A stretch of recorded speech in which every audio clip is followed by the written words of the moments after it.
So Mr. Hughes said, yes, I'll give you enough freelance work to keep you going, because I had a small, in the building I lived with my parents, up on the roof, they had small, really compartmental one-room apartments. They were basically for maids or storage.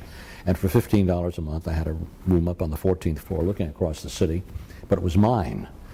And Mr. Hughes gave me enough work. My rent was then about $15 a month, $20 a month, and I was making about $50 a week, and I was doing the comic books on my own, and then I could go to the League in the afternoon.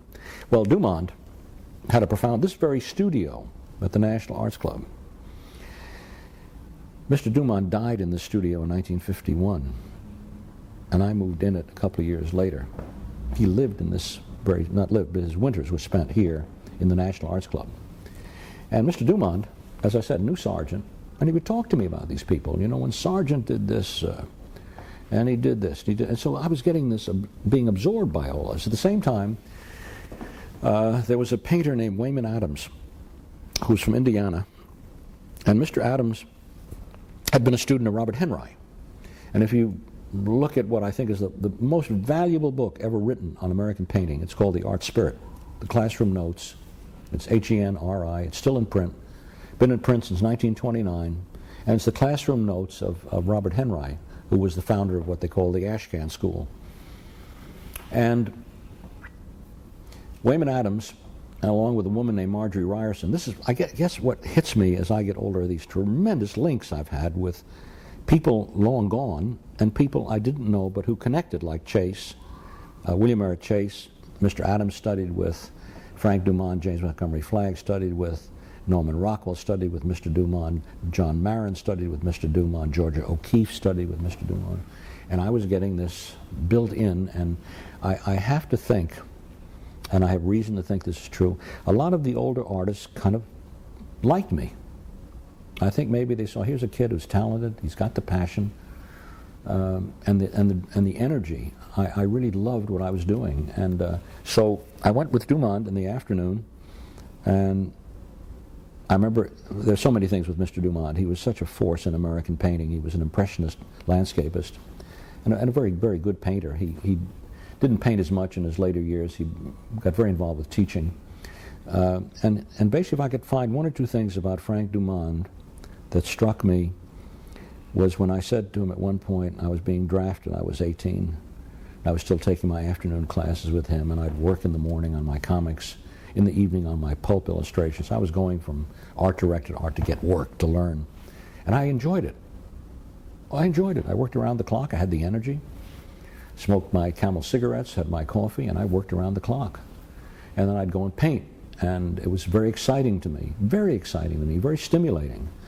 And Wayman Adams had studied with Chase, and had helped, some of his classroom notes were what founded and put together, not founded, but were the basis of The Art Spirit, the book based on Henry's teaching, along with a woman named Marjorie Ryerson, who was a painter, and it's from her class notes. And actually, Miss Ryerson, I got her studio in this building when I got to know her late in her life.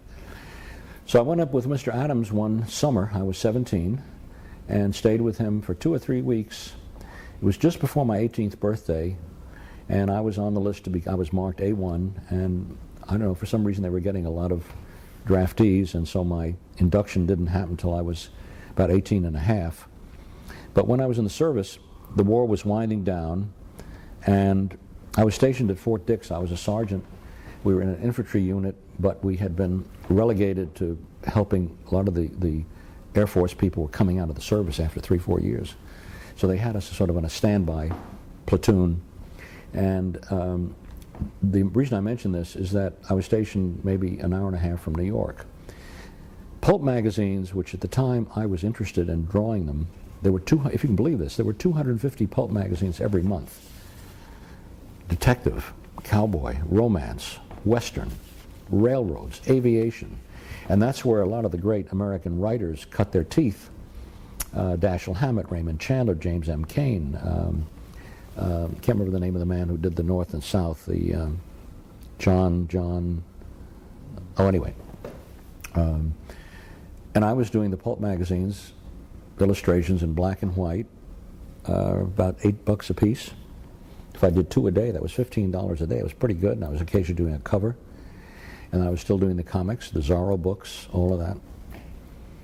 And the point is that the art directors kept feeding me illustration manuscripts, so that if I'd come in, let's say, I discovered in the camp that everybody wanted Saturdays and Sundays. I didn't give a damn. I'd rather come into the city when everything was open. And so I'd swap them.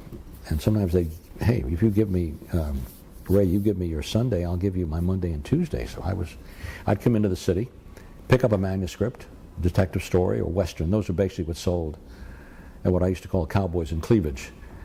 Yeah, you do a pretty girl with boobs and some cleavage, terrific. There's always a market for that. And I would turn my illustration in, black and white, about that big, 22 by 30 sheets, dry brush or pen and ink. They'd give me another manuscript. So my point is that for the year and a half I was in the service, I was being published 4 times a month in the pulp magazines. So by the time I got out, I was probably 20. I remember going back to the Art Students League. That's all I thought about, going back to the league and painting in the afternoon. I remember I walked into the, and I was in touch with Mr. Dumont, by the way, all these years. I was letters from him, and I went that summer up to Wayman Adams. These people had a profound effect on me. I mean, I obviously am talking about them.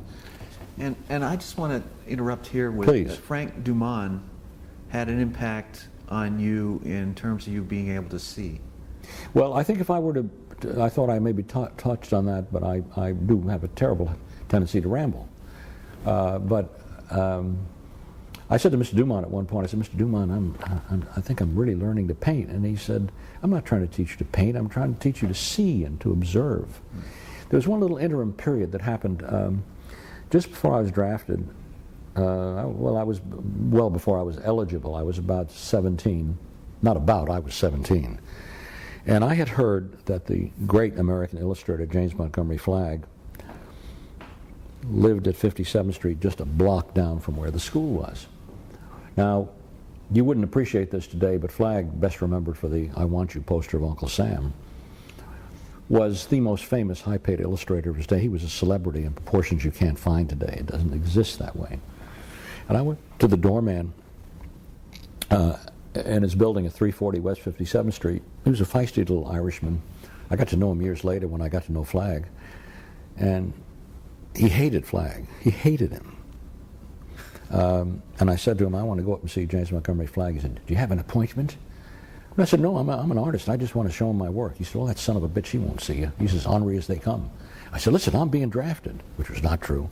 I got to see him. I got to show him my work. I love Flagg's work. He was a wonderful illustrator. And he was doing 300 illustrations a year. He was a portrait painter, wonderful watercolors, writer, humorist, and tough as they come. Ornery is probably true. And I remember he put me on the house phone. And I said, Mr. Flagg, my name's Ray Kinstler. I'm an artist, and I'd like to. And he said, I don't have any time to see any artists, and your work probably stinks anyway. That's what he said on the phone. I said, Mr. Flagg, I'm being drafted, which was not true. I got to show you my work. All right, come on up. It's 14B as a bastard. Well, you didn't use words like bastard then the way we do today, 4-letter words. I was shocked. So I got up to the 14th floor, and I was met by this tall man, looking very much like his Uncle Sam posters, with great shock of white hair, beetle-browed, blue shirt, red suspenders. If you think I don't remember this, you underestimate me. And I walked in. There's a wonderful studio facing due north. And he said, all right, let's see your stuff. That's what he called it, stuff. And I started to look through. I showed him illustrations that I had done for pulps, some comics. And he said, young fella, he stuck his hand out, because he hadn't touched me until then. He said, you're doomed to be an artist. Doomed. And he said, tell me about yourself. I said, well, I'm doing these illustrations. That's all good. That's all good. And he was complimentary about the black and whites. They're all black and white, as I remember.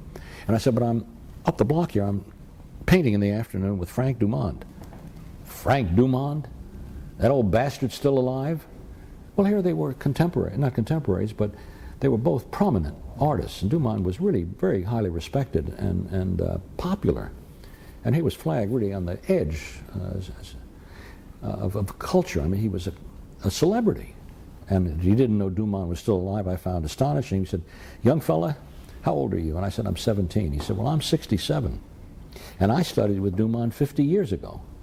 So the next day, or whenever it was, I went back to the league, and I said to Mr. Dumont, I met James Montgomery Flagg a couple of days ago, and he said he was a student of yours. He was Dumas. I said, oh, yes. Oh, Jimmy Flagg was one of my boys.